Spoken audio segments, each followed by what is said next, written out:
My name is Peter, recovered alcoholic. Grateful to be alive and sober, part of a sacred place called Alcoholics Anonymous. And again, thank the group for having me. It's about 10 weeks now. It's funny, you start these things and you look at 12 weeks in front of you, think they're going to last forever, and then they're pushing you out to bring somebody else in. So I'm grateful to be here, and thank you for your very kind hospitality. Every time we walk in here, it's a pretty cool deal. It's a neat place to be on a Tuesday night. We look forward to getting up here. June 23rd of 1988 is when the loving God separated me from alcohol, and very grateful for this gift of sobriety. Very grateful for many things. The older I'm getting, and the longer I stay sober. I've shared this from a million podiums. Your point of view on so many things changes on truly what's important and what isn't. And I attribute that to waking up spiritually, being in this deal for a while, and trying to live in the truth a day at a time. My home group was No Problems, Just Solutions in Boca Raton.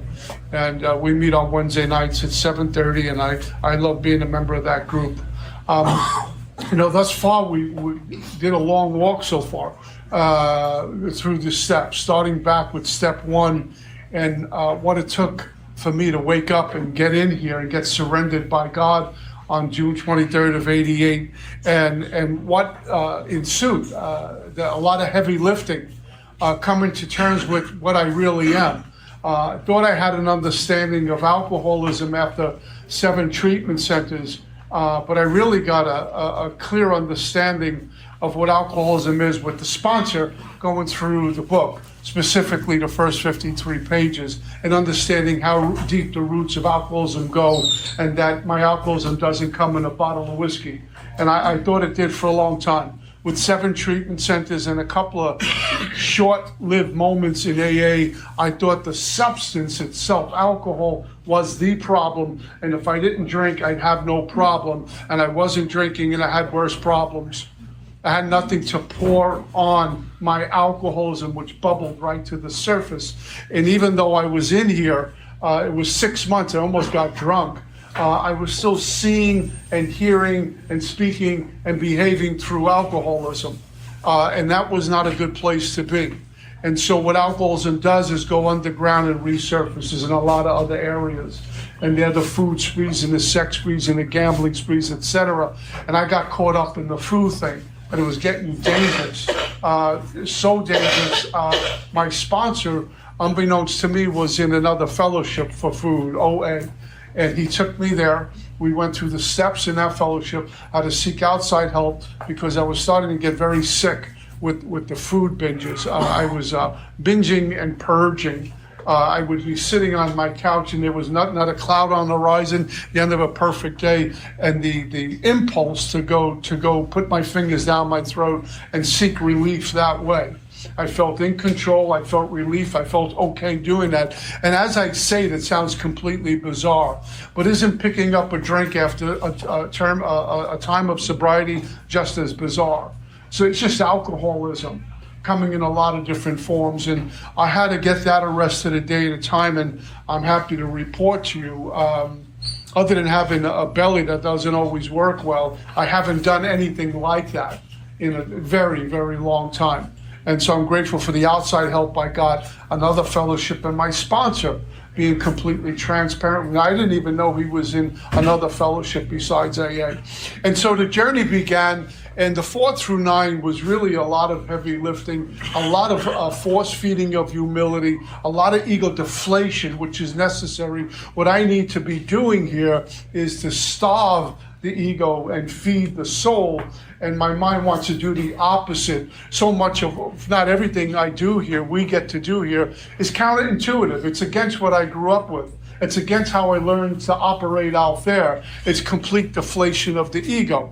I don't know if the ego ever get completely deflated, but I think we've made a good start by walking into Alcoholics Anonymous. I heard an old-timer say one time, the toughest step to take in AA is the doorstep, just walking in here. Sitting in the parking lot for your first AA meeting and seeing us outside, and you can't walk in, I'll go tomorrow and drive away.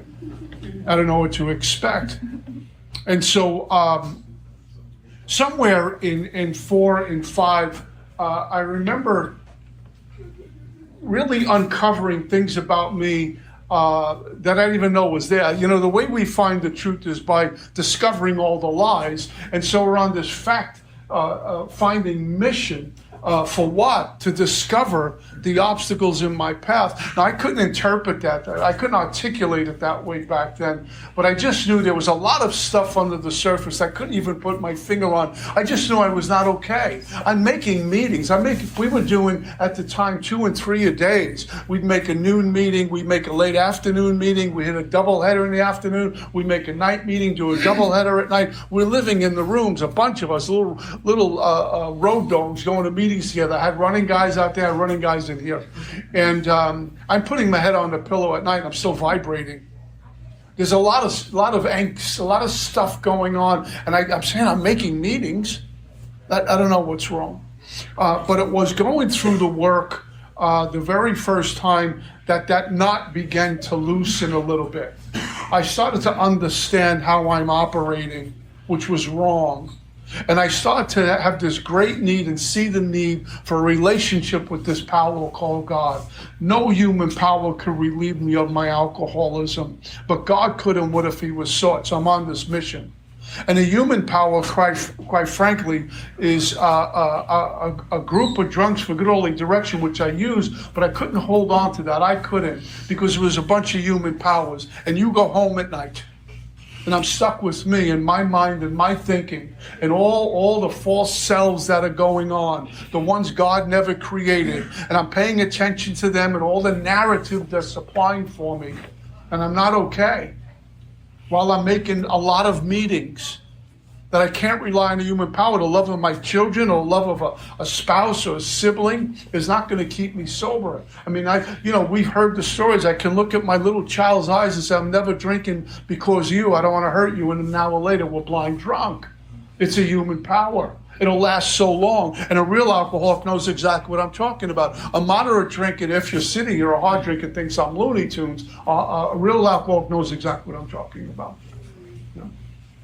So how do I start this journey? Well, 4 through 9 is going to bring death to self-will and life to the spirit. I'm getting soul food on this journey. And I start to become very attracted to spiritual information. When on page 55 and page 75, it talks about the broad highway, walking hand in hand with the spirit of the universe. That's a shift, a huge shift. Where I'm interested in this God guy. I'm interested in spiritual literature. I want to pray more. I want to be like those old timers who were sure there was a God operating in their life. There was very little or no doubt. How do you get there? I was interested in the practice of meditation, very much unlike when I walked in here. So there was a shift that was happening. And the 11th step it calls is God consciousness. We're awake to God. And we start little by slowly. I look. You live life forward and understand it backwards. I look back on it and I'm realizing, every time that I started to hear different. Lots of times I don't know what God's will is because I stopped listening. I stopped looking for it. But I start to see things with God's eyes. We go beyond what the eyes see. We go beyond what the ears hear. Because it is God conscious, this awakened spirit. And it's just the pilot light's been turned on and there's a shift at how I'm operating throughout the day. And it comes down to very simple things. God's will, love, tolerance, forgiveness, respect, honor, caring, charity.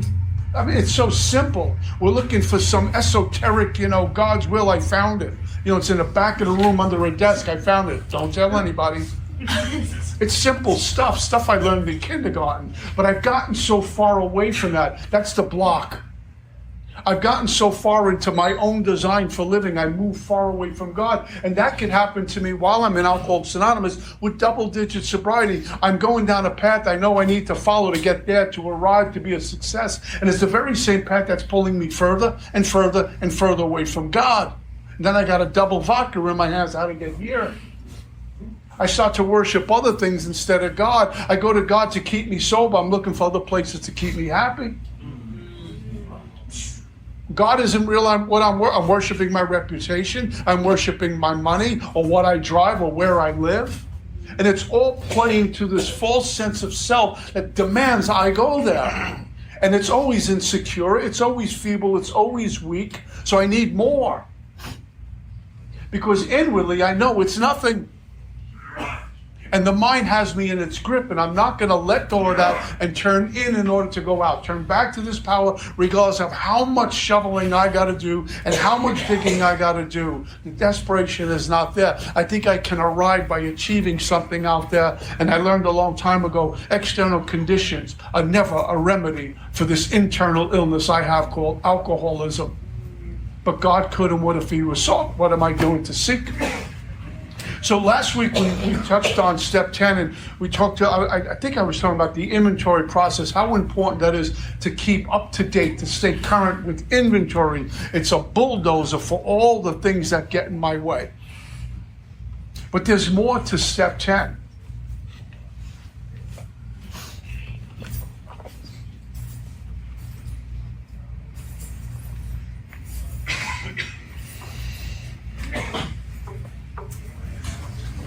On page 85, it says it's easy to let up on the spiritual program of action and rest on our laurels. I didn't know what laurels meant when I got here.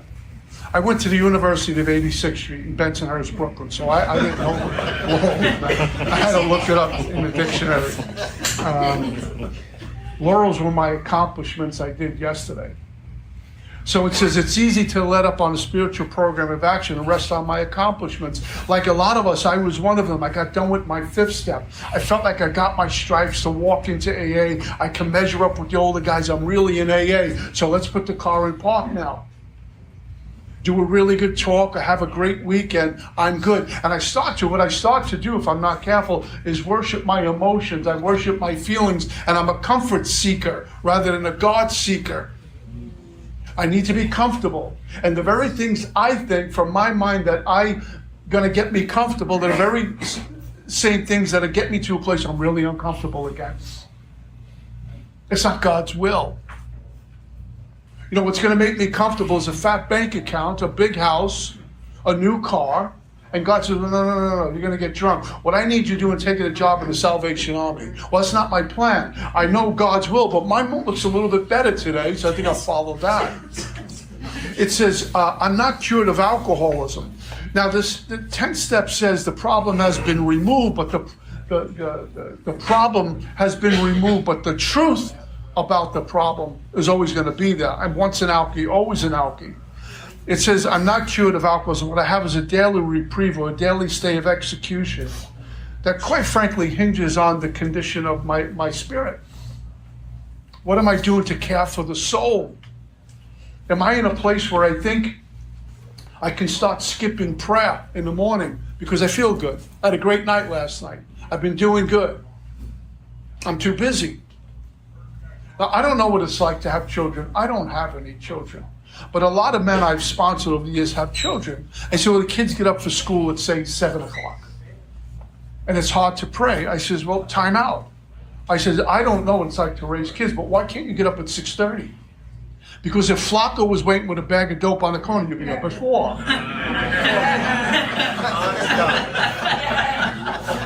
And as far as the kids going to school, until you get even, you don't care. So that's not a good one. Do I think I'm as an alcoholic, I can start skipping prayer or inventory or going out without a sponsor? And I start to drift away from step 1. And one thing about these steps, they will drive me deeper into step 1 about my powerlessness and the need for power. And that's been my experience. It says, I have some marching orders, I have a warning here, and I have some promises, all in a few sentences. And Bill writes this, every day is a day I must carry the vision of God's will into all my activity. That's a command, I must. And the only way I'm going to get a hint of what God's vision is for me for the day is by having a relationship with God and having conscious contact with God, going into prayer, going into silence. There's something in Scripture that says, this is the carpenter speaking, what I tell you in the dark, speak in the light. What I whisper in your ear, proclaim from the rooftops. I got to pay attention and then go talk about it. Participate, cultivate, and cooperate with this power called God. And not be afraid if it's not embraced. It's okay. You don't want to hear about God, you can walk out. I hope you don't, and I hope you come back in, but I'm not going to hide God in the closet because someone gets offended. It's because you're offendable. Out there right now, God is a bad word. My job is to make it sacred and hear and talked about. One drunk, a spoke in a wheel, but I'm not going to hide them in the closet. In fact, I've had newcomers come to me, counting days, and how do you do this? You need a God in your life, and they kind of back up. You want me to hide the truth? If I, God forbid, got wheeled into an emergency room with a gaping wound, I want the doctor to say, listen, this is going to hurt, so we'll wait till next week. No, fix it. Now, I don't care how much it hurts. Fix it. Every day is a day must carry the vision of God's will to my activities. How can I serve you? How can I serve thee? Thy will, not mine, be done. That's a prayer. Show me how to carry the vision of your will to my activities. Your will, not mine, be done. And lots of times I want my will and not God's will. My will looks a lot better today. It sounds easy. And sometimes God's will, when we're in line with God, it's warm and fuzzy and there's butterflies and rainbows. And sometimes it isn't. I can't gauge my spiritual condition on comfortability. Because anyone will tell you who's been around for a while, waking up is beautiful, but on the way there, it'll annoy you sometimes. It'll make you uncomfortable. It's a narrowing that goes on and a removing of a lot of things. I kind of got to get in spiritual shape. I was none of these things when I showed up, and I'm still, quite frankly, a work in progress. Please, if you're new, and I'm sharing this, don't think like I'm all glossy and everything's cool and I have no issues. I got issues. It's you. No, I'm only kidding. I'm a work in progress, but at least it's a work in progress. Rather than waiting for, don't leave till the miracle happens. Newcomers, you're here. The miracle is happening. What am I gonna do with this gift that AA and God has put in your lap? Watch it. It gets old.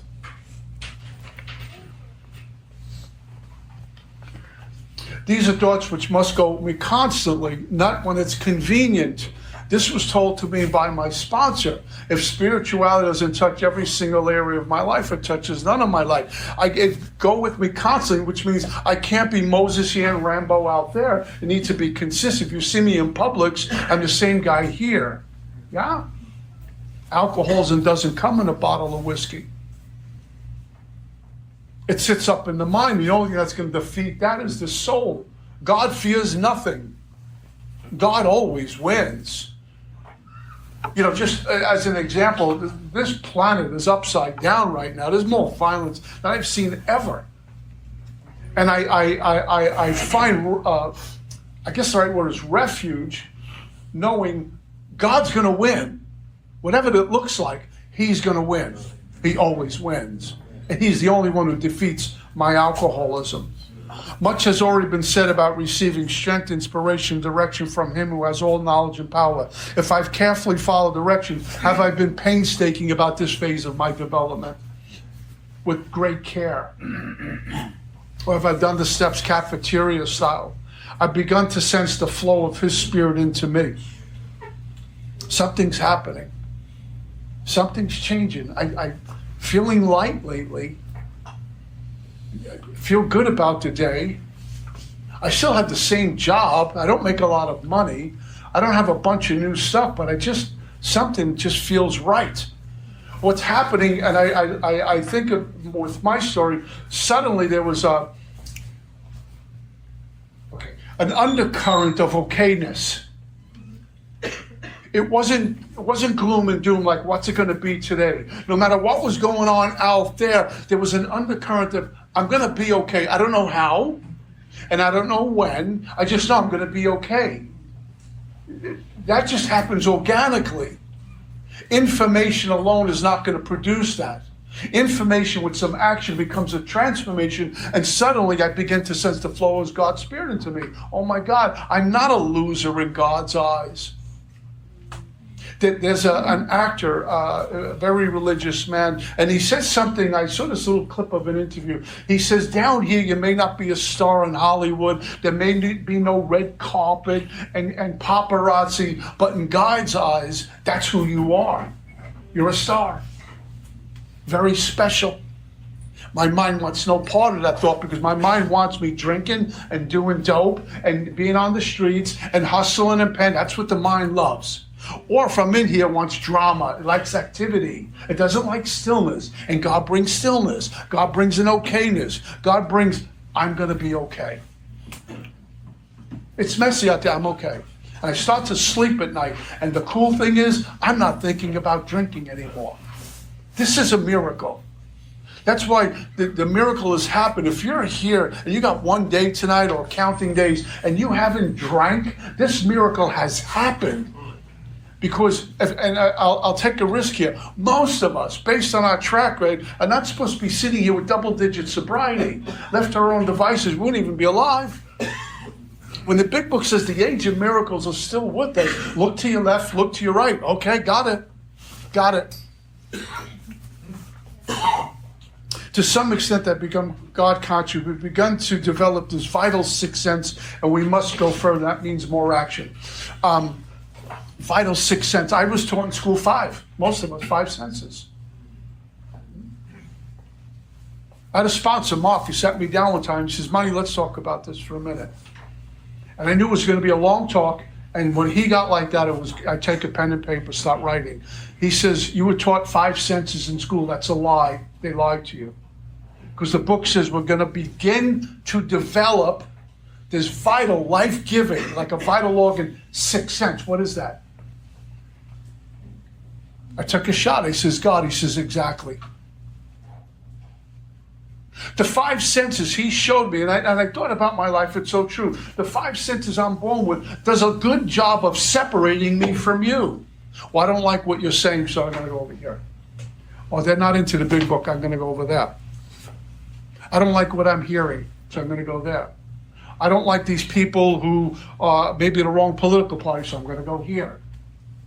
And all this 5 senses can do is separate us from each other. The 6th sense brings them all together, and I start to operate from a godly place. So instead of separation, it's integration. The vital 6th sense is I'm operating, if you will, on a godly plane, even though I'm not God. We are. We see it all the time. We go right past it. A new guy walks in a room and the meeting's over and there's 1 or 2 guys sitting with that drunk, even in the parking lot. Everyone's gone home. Honey, I'm going to be about an hour late because there's a drunk here. I need to talk to them. I will pick you up tomorrow. Where do you live? I don't know where you live. I'll come get you and I'll take you to a meeting and I'll introduce you to folks, and then you come into the diner with us and don't worry about money. This is godly work.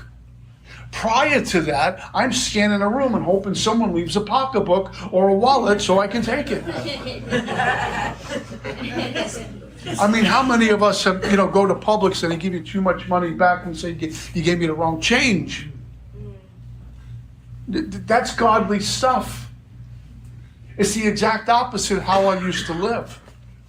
This vital 6th sense, vital, it's like a heart, an organ that I need. Without it, I die. Vital 6th sense. This is a must.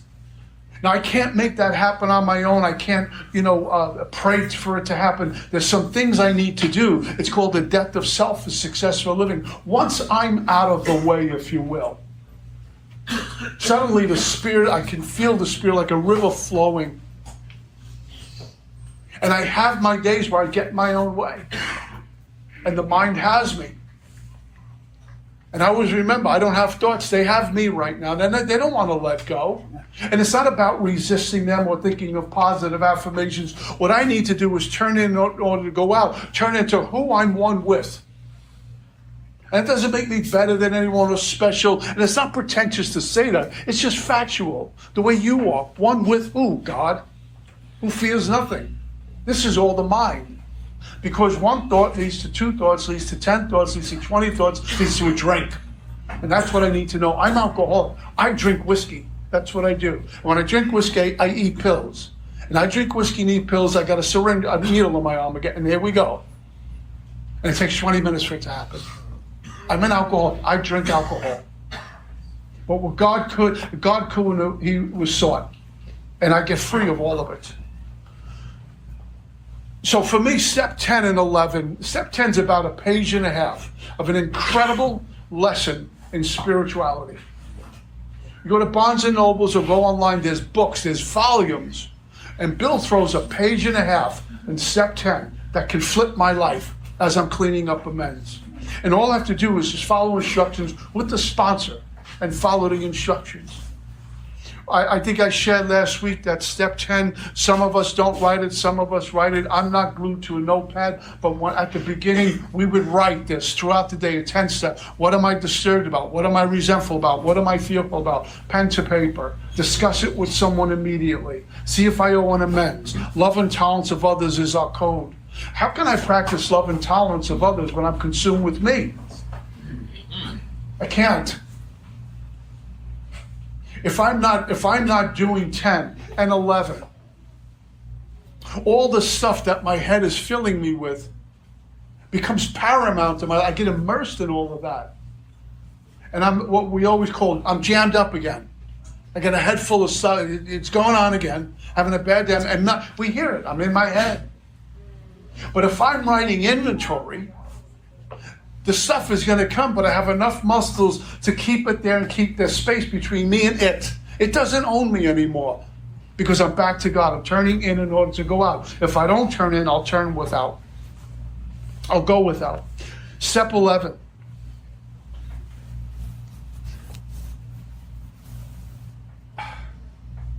I was warned a long time ago by a sponsor that the nightly review, the nightly 11 step, Bill starts off at night and then goes to the day in the big book. This is when we retire at night. I was warned that that's the first practice you're gonna lose if you're not careful. Some of us work a lot, some of us are raising children, we're tired. That's understandable. Some of us are working 2 jobs. And sometimes I get home from an airport, I land here in Fort Lauderdale at 11 o'clock at night. On a Sunday. Ugh. You ever been to Fort Lauderdale at 11 o'clock on a Sunday? It's not good there on a Tuesday afternoon, but 11 o'clock on a Sunday, and now you're waiting for your luggage, which comes out on Tuesday. You know, and by the time you get home, it's late. And I get home and I'm tired. It's after midnight. This is when I'm retiring, after midnight. Maybe I flew from, say, the other part of the country. I'm exhausted. I got the plane all over me. You know that feeling you get off a plane? You know, I'm hungry. I want to see my wife. I want to go to sleep. I'm retired at night. Do I get a pass? I gave myself permission to give myself a pass. And God ruined that one right away. When I put my head on the pillow, I hear his voice going, "So, how was your weekend?" Back good, belly good. You know, people are nice. No delays. You're not going to say thank you. Okay, see you in the morning.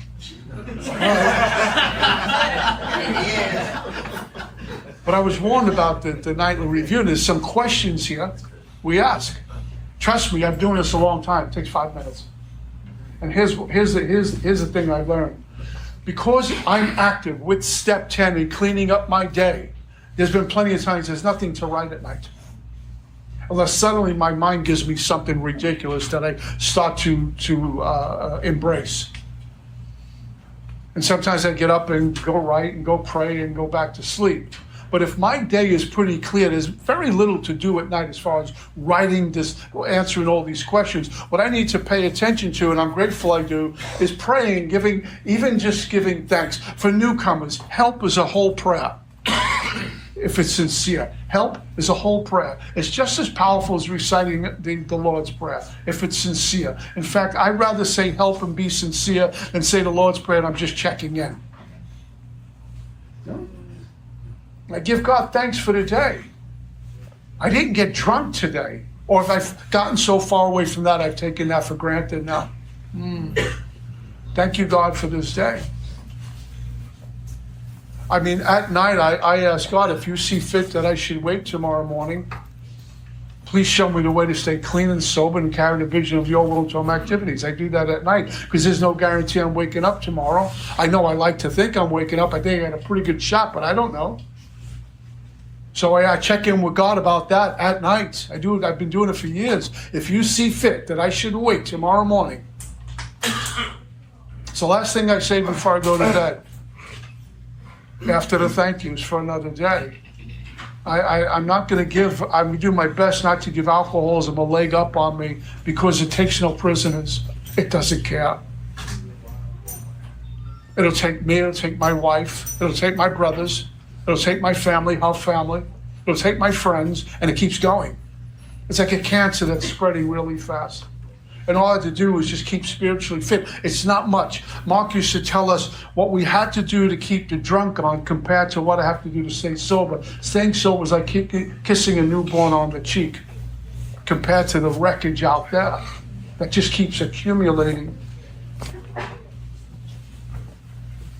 So my retiring at night, sometimes if my wife and I are home and it's 7 o'clock and we're home for the night, we have the nights where we stay home. 8 o'clock, I'm retiring. That's it. I'm done for the day. Watch some TV or read or write or listen, but I'm pretty much done for the day. So I'll do my practice then, rather than waiting till my head hits the pillow because it's hard to get out of bed and go do that. I'm tired. And sometimes my practice, as I said earlier, is 1 o'clock in the morning. Also, I'll share with you this. Those nights where you do everything you're supposed to. You do your inventory, you call your sponsor, you work with sponsors, you go to a meeting, you speak at a meeting. You make coffee, you agree to it, everything good. And around 2 o'clock, you wake up with dread all over you. Something bad, your mind imagines is going to happen about a problem down the road, and you're just replaying it. I don't have enough money. Oh, no.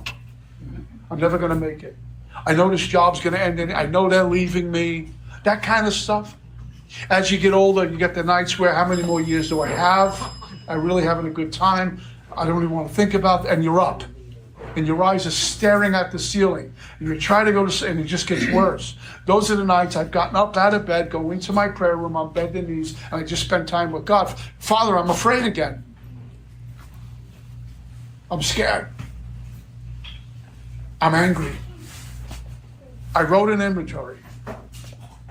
I still can't figure out the inventory. I need you right now. I don't know what to do. I'm just settling to get to sleep. And like a little kid who's afraid of the boogeyman in the corner, when the sun comes up, it all goes away. What was that? But I've done that. My wife, I've awakened sometimes 2 or 3 in the morning, and I go into our prayer room, and she's writing out prayers, 2-way prayers, and praying. It's always about turning in order to go out. I hope I never get so well that I got too well for God. That I don't need it. It's unbelievable. I've met a lot of folks over the years who I considered, and part of the expression, spiritual giants. And those folks are more transparent, more cards on the table face up than someone who isn't, who pretends everything's cool. I kicked the dog, I hit the kids, I fought with the wife, I quit my job, I go to AA, how you doing? I'm having a great day, everything's good. The spiritually fit guy, not only he wouldn't do that, but if it hit a couple of hiccups, they'll come in and say, you got a minute, we go outside, I don't know what I screwed up today. Because there's no ego. God's arrested that. That's why it's so freeing.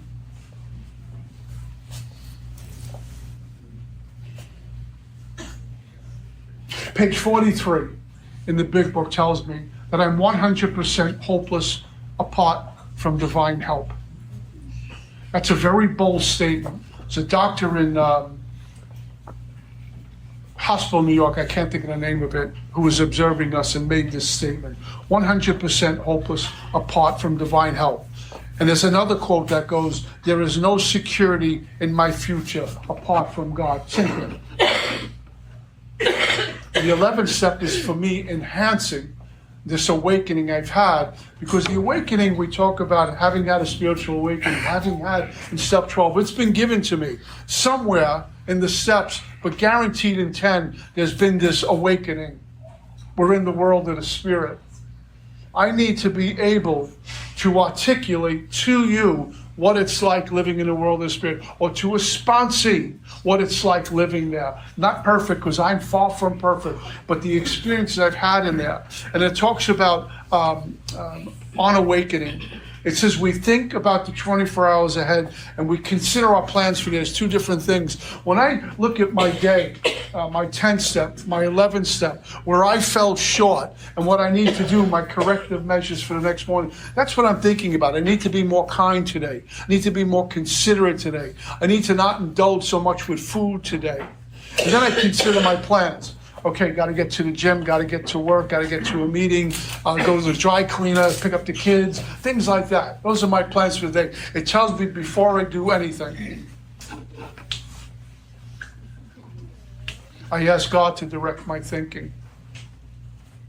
So God's in charge. Now, my 11th step over the years has changed a whole bunch. When I first got here, I pray, but I didn't know anything about meditation. And so 2 minutes in meditation felt like about a year. And the thing about going quiet meditation, I quickly was able to touch all the noise in my head. I didn't realize how much noise I was operating within the head until I tried to get quiet. I said, oh my God, it's really noisy in here. And I've been talking over like a loud TV for a long time. And I was forced into this thing for 2 minutes. And I was taught about posture and breath. And someone started me with 2 minutes, and I went to 3 minutes and 4 minutes and 5 minutes and so on. And after a while, the body kind of like, it's like, let's go meditate. And that has grown over the years. It kind of sets a tone for me for the rest of the day when I'm in prayer meditation. Now, I will tell you what happened to me along the way is I start to accumulate stuff for meditation by listening to other people speak, going to seminars, reading books, listening to stuff. And so I got a hold of candles. AAs love candles. We all love candles. A lot of candles, candlelight meetings, candles on the table. So I got candles for my little altar where I pray, and I had candles. And then I got in touch with some folks, and they talked about sage purification. So I bought sage. Almost set the house on fire one time. I got sage going. I got candles going. I got in hold of some meditation CDs. So I got the CDs going. I got the sage burning candles going. And then I got these gongs and these bells and these, you rub the bowl and I'm rubbing the bowl and I'm done, and I'm conducting an orchestra. Now, here's what happened. Not only I'm doing that became more important than what I'm supposed to be doing. So I got to get more sage. I can't do this without sage. I need more candles. And I'm actually fell into, if I burn enough sage, and I light enough candles, and I hit the bell enough, I'm going to have a great day. And if I read 24-hour book for men, 24-hour book if you're from New York, it's just a baseball bat and a picture of a baseball bat. If I read, Upper Room, all the one-page thingies that take a long time if you start to accumulate books, how to read all of that stuff on top of it, then I meditate. And here's how it happened. I was driving to work one time and went, oh man, I forgot, daily reflections, and I thought I had to go home and read that page to go to work. And I said, something's wrong. And I called my sponsor. He says, you're an idol worshiper. It happens to a lot of us. I stopped doing all of that. I have sage, I have all that stuff. I don't even read in the morning till I'm done with meditation. There's a couple of readings I'd like to do every morning. And then I go from there. Sometimes I don't read. But I pray and meditate. But anything I do, any kind of reading or listening is after I'm done with the practice, because I'm not attached to that stuff anymore. That stuff's not going to make me have a good day. It'll position me better. It's nice to do, But God is the one I'm supposed to be worshiping, not how much sage I'm burning. That's for me. I'm almost out of time, but if I can just squeeze in a quick story. We'll finish this up next week, God willing. I was 3 years old. I lived in Red Hook, Brooklyn, on the corner of Walcott and Van Brunt Street. We lived up above a luncheonette, Mike's Luncheonette. My brother was around 2 years old. I was 3. My mom, my dad was at work, and I heard a commotion. I climbed down the steps, went outside, and my mom was just off the corner having a nervous breakdown. What I know is a nervous breakdown. And the ambulance was, if you guys remember, us older folks, the Cadillac ambulances, backed up over the sidewalk and put her in. And Mike, the owner of the luncheonette, was dear friends with the family. He covered my eyes. He didn't want me to see that. I was frozen with fear. And I don't know how much later, I was in a hospital with my grandparents. My dad and mom were in another room with some doctors. I remember this funny jacket my mom had on. So it was a straight jacket. And again, I'm frozen in fear. And years later, I'm meditating, and I get a vision of this statue of a woman holding an infant. And that was it. And the next day, I went into meditation again, and it happened again.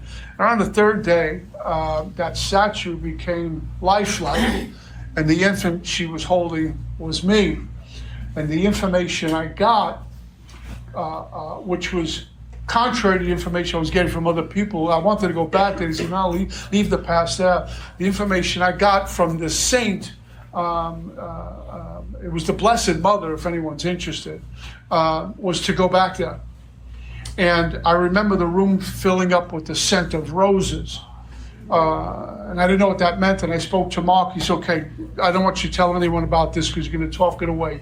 We need to go there. And there was a guy, Joe H., in town, and he took me to that spot. And I went down to that spot. There's all instructions from a meditation, the value of meditation.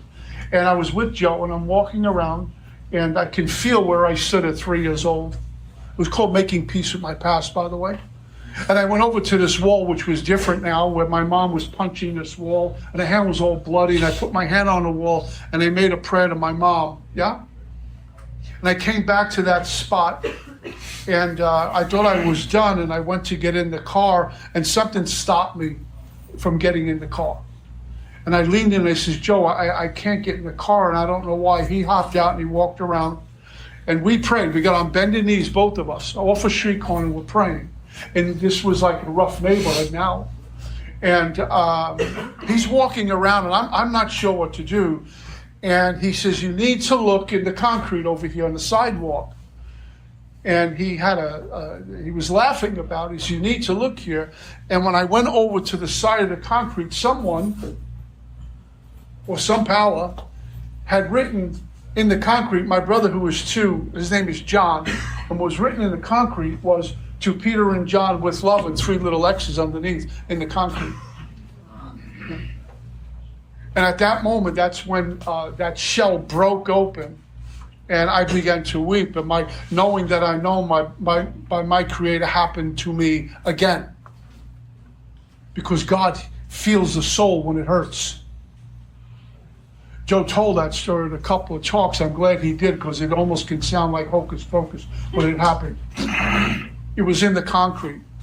And we left there, and I went to see my brother at his apartment. I said, I need to talk to you. This is what, my friend Joe's down in the car. You can come down and talk to him, but this is what just took place. And my brother, who never cries, fell apart.